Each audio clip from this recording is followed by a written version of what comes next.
하나님은 신구약 성경 역사를 보면 이단에 대하여 관용을 베풀지 않는다. 심판입니다.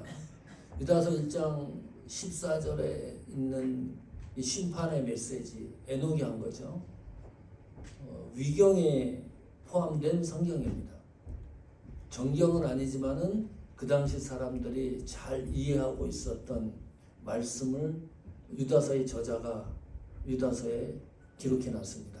여기 보면 에녹이 이 사람들에 대하여도 유다서 1장에 등장하는 거짓 교사들에 대한 내용을 함축하고 있다. 유다서 1장 12절에 보면 이 거짓 교사들에 대해서 문학적 비유를 아주 잘 해놨는데요. 그들은 거짓 교사들입니다. 이단 사조죠. 기탄 없이 너희와 함께 먹으니 너희의 애찬의 암초요. 애찬이라는 것은 당시에 가난한 사람들을 초청해서 식사를 대접하는 거예요. 그리고 그 애찬에는 성찬식이 꼭 있었습니다. 굉장히 복되고 또 하나님의 은혜를 기리고 구원의 감격을 나누는 그런 애찬인데 암초거든요.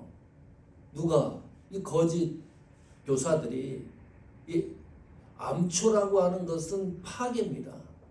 그 하나님이 만드신 은혜를 경험할 수 있는 그 자리를 완전히 파괴시키는 일을 한다. 또 자기 몸만 기르는 목자요. 아주 문학적 비유 양식으로 잘 설명해 놨어요. 자기 이익만 구하는 거죠. 목자가 양을 위해서 목숨을 버려야 되는데 자기를 위해서 배를 불린다. 바람에 불려가는 물 없는 구름이다. 비가 필요한데 구름은 구름인데 물을 내리지 않는 구름과 같다. 죽고 또 죽어 뿌리까지 뽑힌 열매 없는 가을나무 같다. 이 문학적 비유를 읽으면서 어떤 감흥에 졌나요? 황망하죠.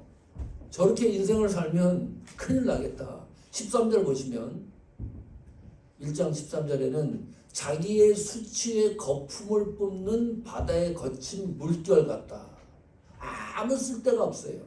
이 거친 물결은 영원히 예비된 캄캄한 흑암으로 돌아갈 유리하는 별들이라. 아무 소망이 없어요.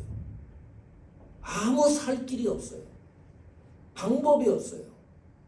1장 15절에 보면 이제 직설적으로 이렇게 설명합니다. 그 거짓 교사들 이단 사조에 대해서 이는 무사람을 심판하사 모든 경건하지 않은 자가 경건하지 않게 행한 모든 경건하지 않은 일과, 이 경건이라는 단어가 많이 들어있어요. 이 본질적으로 하나님과 대적하는 사람들은 경건하지 않은 사람들이다. 출발점, 본질이 그거예요.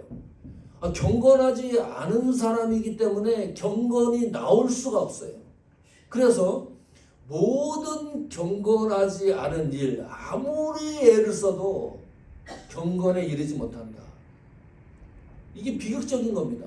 자기네들은 경건하다고 생각을 하는데 하나님은 본질적으로 경건하지 않은 사람이라고 시작 출발을 거기서 하기 때문에 경건이 나올 수가 없어요.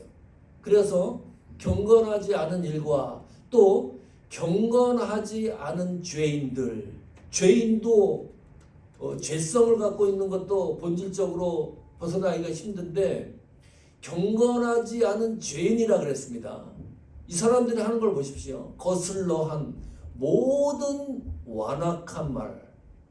이 언어가 사람 앞에 비수를 꽂는 거예요. 이 언어가 하나님과 완전히 멀어지게 하는 거예요. 그 완악한 말들로 말미암아 그들을 정죄하려 하심이라. 심판입니다. 그냥 넘어가지 않는다는 거죠. 이 말씀을 들으면 시겁합니다. 우리는 오늘 특히 16절 한번 보십시오. 유다서 1장 16절. 그래서 결론적으로 이렇게 얘기합니다. 이 단어를 잘 상기하십시오. 이 사람들 똑같아요. 계속 유다서가 얘기하는 이 사람들은 원망하는 자며 원망, 불만을 토하는 자며 불만, 정욕대로 하는 자며 정욕, 그 입으로 자랑하는 자랑 말을 하며 이익을 위하여 아첨하느니라. 다 부정적 단어예요. 우리는 신천지에 들어갈 확률이 있을까요? 우리가? 누가 신천지 다른 사람들이 우리를 꼬드긴다고 해서 신천지로 넘어갈 사람이 있을까요? 우리 교회에? 단 한 명도 없어요. 무슨 뭐 안식교, 불교 신자가 우리를 꼬드긴다고 해서 불교 신자가 될 확률은 적어도 사모하는 교회 성도들은 그렇게 될 확률이 마이너스 100입니다. 일어나지 않아요. 확실하죠? 그런데 이 사조가 교회 안으로 지금 유다서가 말하는 게 그겁니다. 침투를 한 거예요. 온전히 하나님 앞에 영광을 드리고 해야 되는데 이 사조를 통해 가지고 엉망진창이 되는 교회 안에서 불만, 원망, 여기 나오는 데는 정욕, 자랑, 아첨 이런 부정적인 그 언어들이 교회 안에서 우리 신앙생활 안에서 많이 일어나는 거예요. 이거 주의하라는 겁니다. 특히 에녹이 이야기하는 이 메시지에 신중하게 확인을 하라는 거죠. 왜 에녹일까요? 왜 에녹에 대해서 알고 있는 정보가 있습니까? 에녹은 정보가 그렇게 없어요. 성경에. 서너 군데 나오는데 창세기에 나오고 또 유다서에 나왔죠. 위경입니다. 이것도. 그리고 히브리서에 한번 나오고 누가복음에 등장을 하는데 이 에녹에 대한 기록을 잘 보면 한두 줄이에요. 그러니까 모세라든지 요셉이라든지 또 선지자들도 있을 거 아닙니까? 그 당시에 에스겔이라든지 느헤미야라든지 다니엘 또 사무엘이라든지 이런 그 유명한 선지자들이 말씀한 것을 가지고 와가지고 유다서의 저자가 기록을 해놨으면 더 유명하니까. 그런데 이 에녹에 대한 기사는 거의 없어요. 한두 줄입니다. 왜 그랬을까? 그걸 확인을 할 필요가 있다. 그 확인하는 작업을 통해서 하나님이 우리에게 주시는 그 당시 유다서 1장 14절에 심판의 메시지가 어떤 우리에게 확증을 주는지를 이 한 시간에 이제 확인을 해 나가야 돼요. 이것이 너무나 중요한 일이기 때문입니다. 자, 유다서 창세기 5장 21절, 23절 잘 보십시오. 이게 에녹이 신구약 성경에 최초로 등장하는 장면입니다. 에녹은 65세에 누구를 낳아요? 무두셀라를 낳았고 그 무두셀라를 낳은 후 300년을 하나님과 동행하며 중요하게 봐야 되죠. 300년을 하나님과 동행했다. 그리고 자녀를 낳았다. 이 패턴은 창세기 5장의 패턴입니다.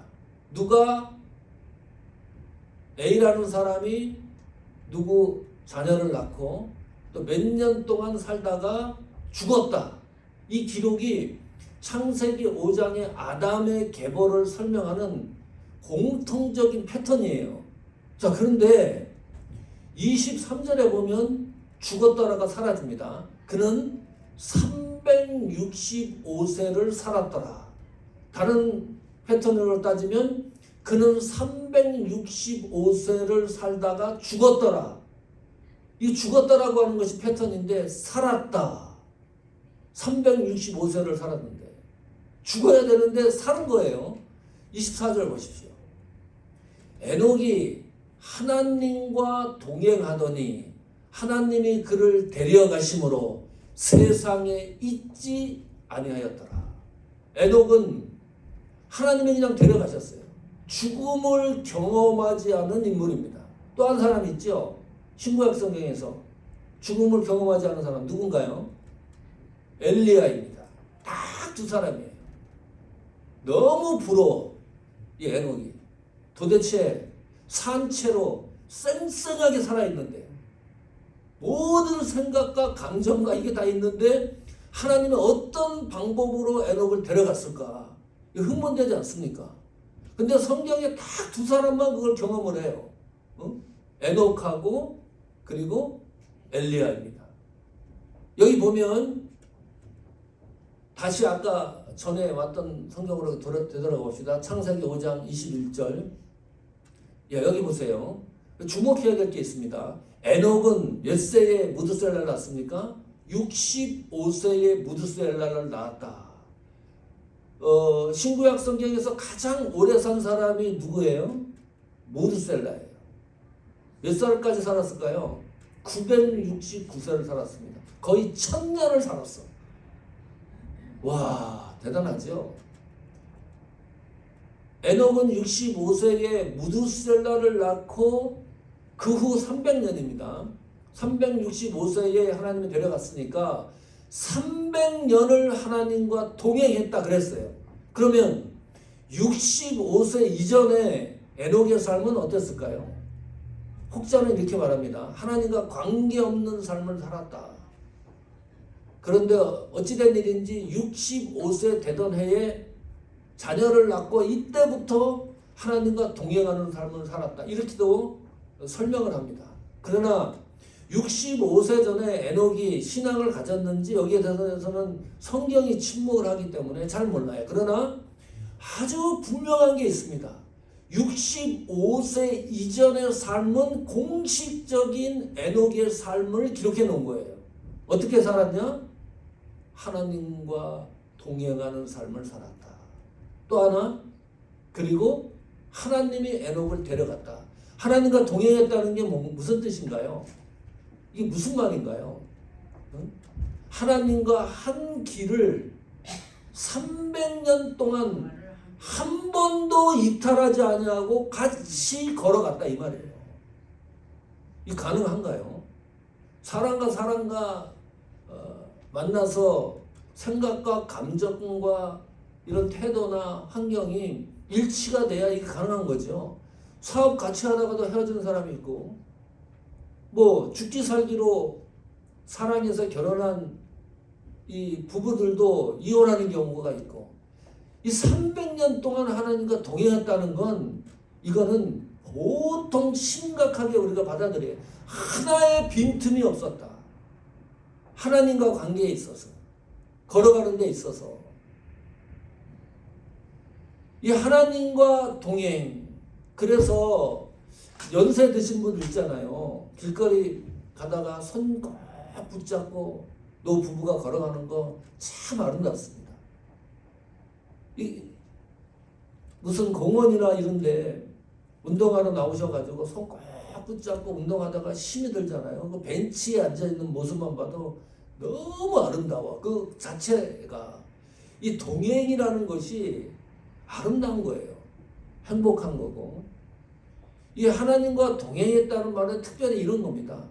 하나님의 생각이 에녹의 생각이었고 에녹의 생각이 하나님의 생각과 일치되었다.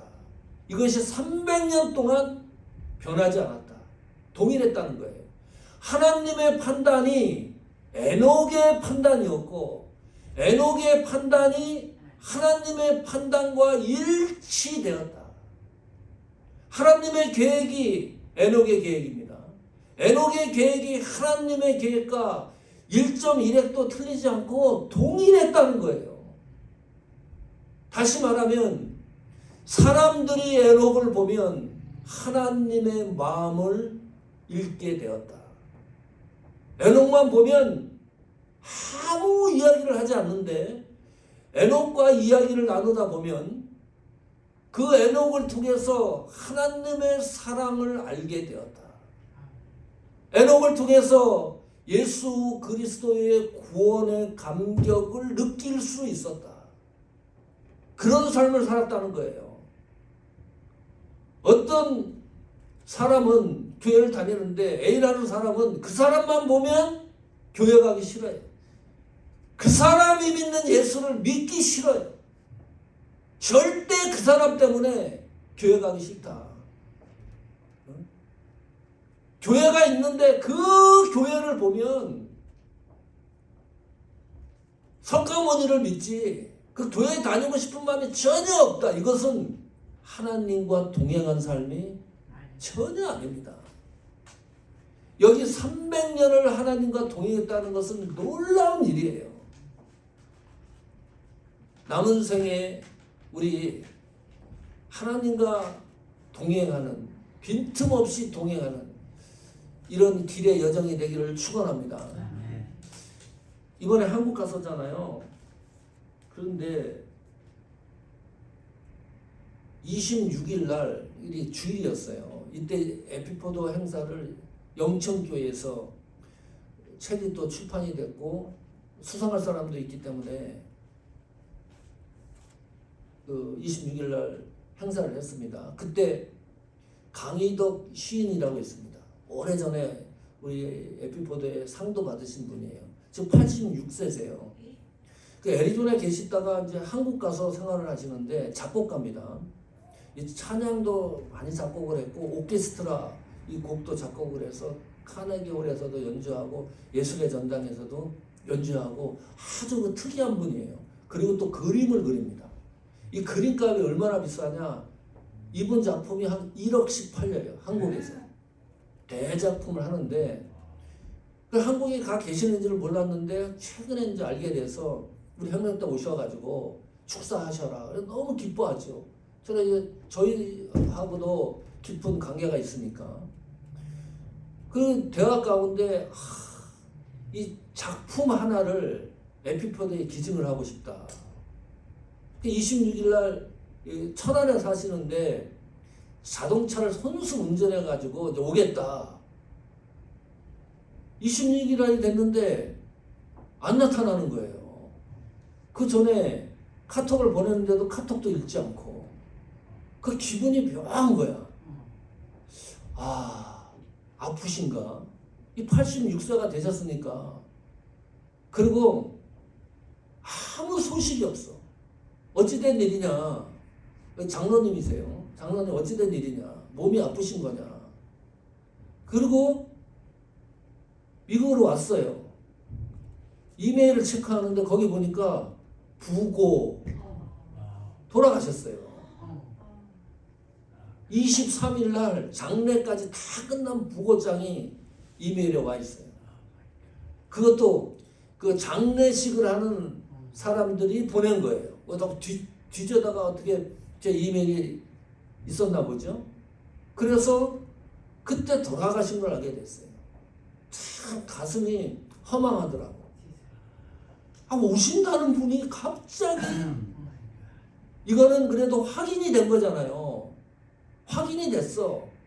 뭐 아프시다든지 연락이 안 된 거를 너무 가슴 아픈 일이지만은 돌아가신 것이 확인이 됐는데 에녹을 보세요. 어느 날 에녹이 사라졌어요. 확인이 안 돼. 가족을 생각해 보세요. 이게 무슨 뭐 병에 걸려가지고 돌아가셨다 그러면 확인이 되는 건데 하나님이 데려가셨다. 그래서 이 가족들은 어떤가? 이 갑자기 사라진 아버지를 생각을 하면 얼마나 가슴 아픈 일입니까? 건강했던 분인데 365세는 지금 나이 시세로 하면 나이로 계산을 해보면 청년의 때예요.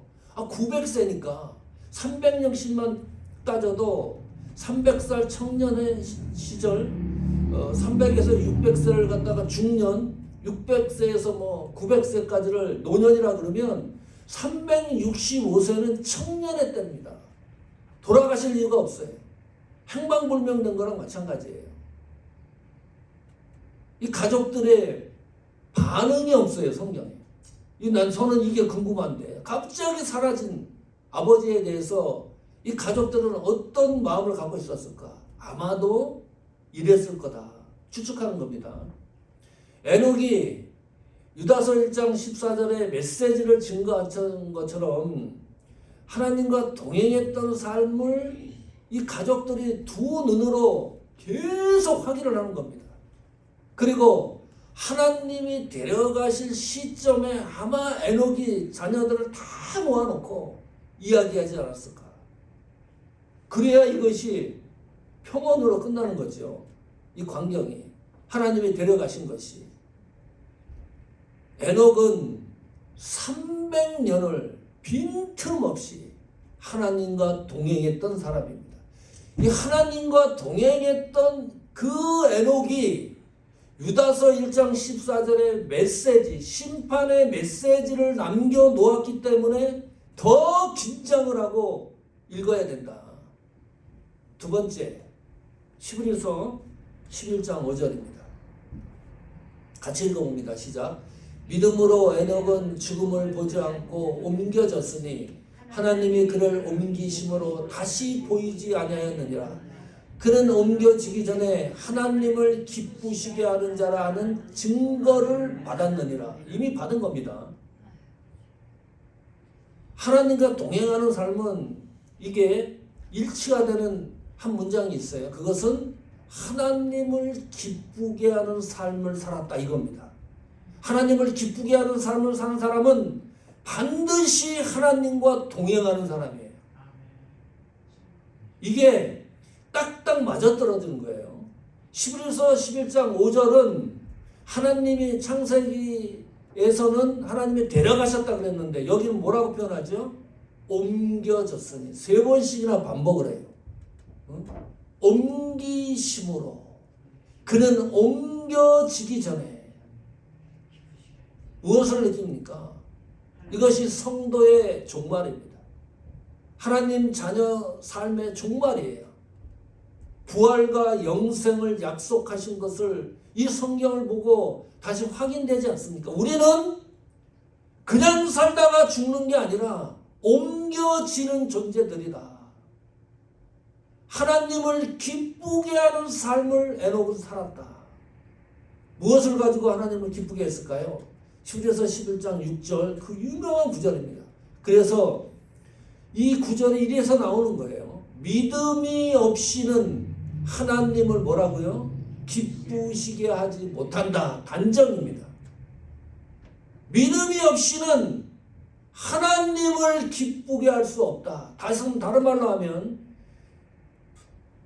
돈이나 행위나 업적이나 명예를 가지고 하나님을 기쁘시게 하는 것이 아니라 기쁘시게 하는 하나님 앞에 기쁘시게 하는 유일한 것이 있는데 그것은 믿음이라는 거예요.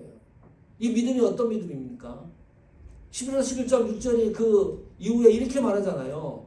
하나님께 나아가는 자는 하나님의 실제를 확인하고 확신하는 사람, 그것이 믿음입니다. 내가 하나님을 인정하고 확신하는 것이 아니라 믿음을 통해서 하나님이 존재한다는 것을 인정하는 거, 인정되는 거, 확신하는 거. 여러분, 하나님이 존재한다는 거 인정하고 확신하는 거 어렵습니다. 그러면 이 지구에 있는 모든 사람들이 다 하나님을 믿지. 이게 너무 어려워요. 하나님 존재를 인정하고 내가 확신한다는 거. 믿음은 그 일을 한다는 거예요. 그 믿음이. 그리고 반드시 그가 계신 것과 또한 그가 자기를 찾는 자들에게 상 주시는 이 심을 믿는 거. 이게 믿음이에요. 이게 무슨 말인가요? 내 삶의 마지막 결론에는 반드시 평가가 있다. 내 삶에 대해서. 그 말 아닙니까 이게? 응? 상 주시는 이 심. 그것을 믿는 거, 인정하고 확신하는 거. 내 삶을 평가할 때가 있다. 내 사역을 하나님이 반드시 평가할 때가 있다. 바울도 그랬어요. 나의 달려갈 길을 모두 마치고 난 후에 하나님이 의의 면류관을 준비해 놓을 것이다. 얼마나 당당합니까?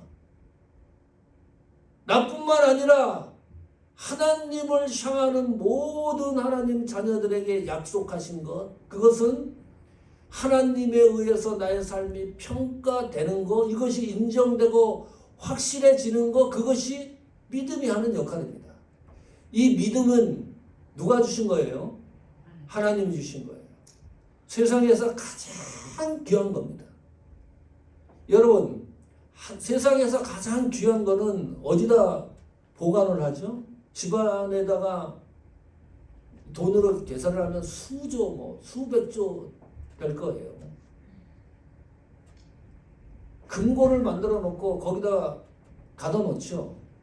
그리고 이 믿음이 하나님이 주신 가장 귀한 보물이기 때문에 1년에 한두 번 사용할까 말까? 이래 생각합니다. 보통 사람들. 그게 아니고 세상에서 가장 빛나는 보물인데 이 믿음은 매일 사용하라는 거예요. 쓰고 또 쓰고 분초마다 사용하라는 것이 믿음이에요. 그 믿음 활용에 있어서 에녹은 하나님을 기쁘게 했다. 그 믿음이 활성화되는 방법이 뭔가요? 하나님이 주신 이 믿음을 사용해야 되잖아요. 그럼 이 믿음을 활성화되게 하는 것, 사용 설명서가 뭔가요? 기도입니다. 기도 없이는 믿음을 제대로 사용할 수가 없어요. 우리는 기도를 해야 하나님의 방법, 하나님의 계획, 하나님의 마음, 하나님의 나를 향한 하나님의 인도하심을 체크를 하고 믿음을 통해서 그것을 활성화시키는 거죠. 요즘 인터넷에 하나 뜨는데 아주 유명한 유튜브 영상이 하나 있습니다. 단톡방에 한번 올려놓을게요. 꼬맹이 하나가 엘리베이터를 타고 올라가요. 그런데 엘리베이터 문이 안 열려요. 그 꼬맹이를 보니까 초등학교 1학년 아니면 한 유치원 다니는 아이예요. 꼬마예요. 뒤에 백팩을 메고서 이 문이 안 열리니까 혼자 타고 있는데 얼마나 이 꼬맹이가 두려웠겠어요. 주저앉아요. 그리고 이야기한 것까지 다 녹음이 됩니다. 무섭다는 거죠. 응?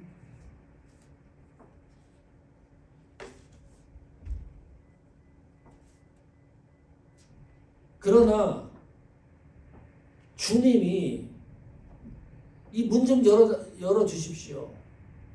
기도하는 거예요. 거기서 내가 지금 조금 무섭지만 조금 떨고 있지만 예수님이 나와 함께 한다는 것을 알아요. 기도가 딱 끝났거든요. 이 엘리베이터 문이 열려. 이 꼬맹이가요, 얼마나 놀랐으면 바로 빠져나가지 않고 뒤로 2발짝을 뒷걸음칩니다. 그리고 문이 열린 걸 확인하고 빠져나가요. 기도가 없으면요, 믿음이 활성화되지 않아요. 순간마다 기도하시고 그래야 하나님이 주신 이 보석 같은 믿음의 역사가 어떻게 이루어지는지를 체크하고 확인될 수가 있다. 김인희 목사님이 이번 집회에 오셔서 말씀하신 것 가운데 3가지 기억하실 거예요. 하나는 기준입니다. 2번째는 분별입니다. 이 3번째에 제가 꽂혔는데 이 적용이거든요. 우리는 보통 그렇게 말해요. 하나님 말씀을 적용합시다. 하나님 말씀을 실천합시다. 이 하나님 말씀을 경험해 봅시다. 이렇게 얘기하는데 이 목사님은 3번째 이 적용 경험을 연습이라고 표현을 합니다. 기준에 대해서 너무 잘 알아. 보통 성도들이 그런 거죠. 이 지식에 대해서 우리는 기준이 있기 때문에 어디에 빠지거나 이단에 어디 넘어지거나 이런 확률이 거의 없잖아요. 기준은 확실합니다. 그 기준에 의해서 분별력이 생기기 때문입니다. 그런데 제일 약한 게 뭐냐? 연습입니다. 하나님의 말씀이 내 속에서 그대로 이루어지는 것을 경험해 나가는 것은 연습밖에 없어요. 그 목사님이 그 얘기 하셨어요. 목사님 교회에서는 10번, 20번 연습 안 된다는 거지. 100번, 200번 한대요. 원수를 사랑하라. 이게 안 되잖아요. 그러면 10번, 20번, 100번, 200번 하는 거 성경대로 해보는 거예요. 왼밤을 맞으면 오른밤 갖다 대라. 이런 일 우리 인생에 얼마나 많이 일어납니까? 거의 안 일어납니다. 살다 보면 서너 번 일어나기도 힘들어요. 한두 번 일어날까? 이럴 때는 하나님 말씀이 어떻게 하라고 한 것을 연습을 해보는 거예요. 그래야 하나님이 내 속에서 역사하시는 믿음의 활성화를, 하나님을 기쁘시게 하는 방법이 그거 아닙니까? 하나님을 기쁘시게 하라. 에녹은 그런 삶을 살았다는 거예요. 그런 삶은 사람이 유다서 1장 14절에 심판의 메시지를 남겼기 때문에 우리가 심각하게 받아들이는 겁니다. 세 번째, 그러면 유다는 어떤 사역을 했을까요? 유다서 1장 14절 다시 봐보시면 아담의 7대손입니다. 에녹이 이 사람들에 대하여도 예언했다. 복음을 전했다. 300년 동안 에녹이 65세부터 300년 동안 하나님과 동행했다. 그러니까 단 한 번 이 메시지를 전한 게 아니고 가족들에게도 전했을 거예요. 그리고 그 시대 사람들에게도 복음의 메시지를 전했겠죠. 예언하여 이르되 보라, 주께서 그 수많은 거룩한 자와 함께 임하셨었나니. 이것은 심판에 대한 현재성과 미래성을 동시에 얘기하는 겁니다. 에녹의 메시지를 통해서 무슨 일이 일어났나요? 기독교 역사상 하나님의 심판이 노아 홍수 사건입니다. 자, 에녹은 그 아담의 계보를 쭉 이제 확인을 해보면 9대까지 에녹과 같은 시대를 살아요. 왜냐하면 사람 그 평균 연령이 900세였습니다. 그러니까 그 9대나 되는 가족사에서 에녹이 전하는 메시지를 가족들이 안 들었을까요? 아담도 같은 시대랑 맞물려요. 에녹의 나이야. 그 기간은 길지는 않지만, 그러면 유다서 1장 14절에 에녹이 이렇게 메시지를 전했다 그러면 가족들에게도 계속 말씀을 전했을 거예요. 그러나 무드셀라를 낳죠. 65세에 에녹이. 그 무드셀라가 라멕을 낳아요. 라멕을 낳고 그 다음이 노아입니다. 그 노아는 에녹이 증조 할아버지예요. 이 노아는 에녹의 메시지를 전혀 듣지 못한 그런 상태입니다. 그 시간상으로 무드셀라가 969세에 사망을 하고 홍수 심판이 이 지구에 밀려왔어요. 이 무드셀라라는 이름이 창을 던지는 자, 그 심판에 대한 이름의 내용이 숨어 있어요. 창세기 6장 5절 한번 보십시오. 이거는 노아 시대를 묘사한 겁니다. 성경이. 여호와께서 사람의 죄악이 세상에 가득함과 그의 마음으로 생각하는 모든 계획이 항상 악한 뿐임을 보시고 단 하나도 정의로운 게 없어요. 의로운 게 없어요. 어느 시대에? 노아 시대에. 에녹이 죽고 나서 노아가 600세 되던 해에 홍수 심판이 일어나거든요. 그 갭이 얼마나 될까요? 669년입니다. 이게 무슨 말이에요? 깜짝 놀랄 수밖에 없죠. 에녹이 홍수 심판 전 669년에 하나님의 데려가시기 전까지 얼마나 많은 복음을 전하겠어요. 메시지를. 그 후손들에게, 자녀들에게, 또 그 당시 사람들에게 이대로 살면 하나님의 심판이 온다. 제대로 하나님을 믿어야 된다. 얼마나 외쳤겠어요. 하나도 변한 게 없다. 669년이 지난 다음에도 노아 시대에도 똑같은 거예요.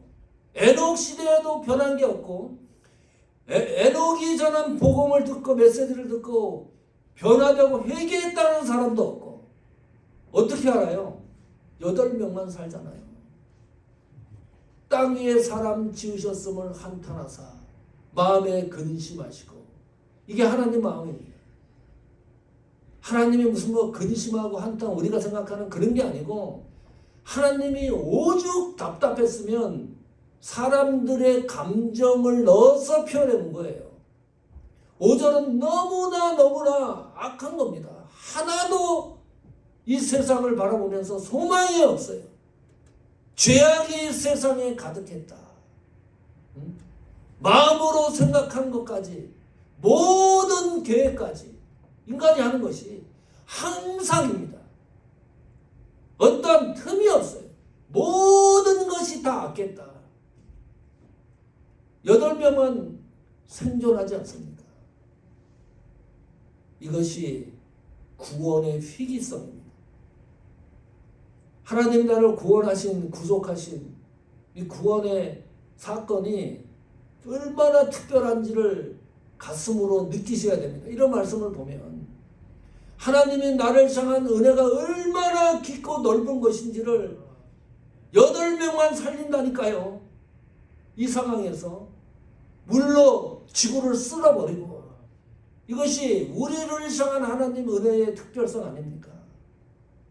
오늘 말씀을 통해서 에녹이 유다서 1장 14절에 심판의 메시지만은 우리는 3가지를 다시 상고해야 됩니다. 첫 번째, 나는 지금 하나님과 동행하는 삶을 살고 있는가? 아니면 남은 생애라도 벽길로 가지 말고 하나님 생각이 내 생각이고 내 생각이 하나님 생각인 그런 마음으로 살자 우리가. 두 번째, 어찌하든지 하나님을 기쁘게 하는 삶을 살자. 무엇으로? 믿음이에요. 그 믿음이 활성화되는 건 기도예요. 그 삶을 살아내자.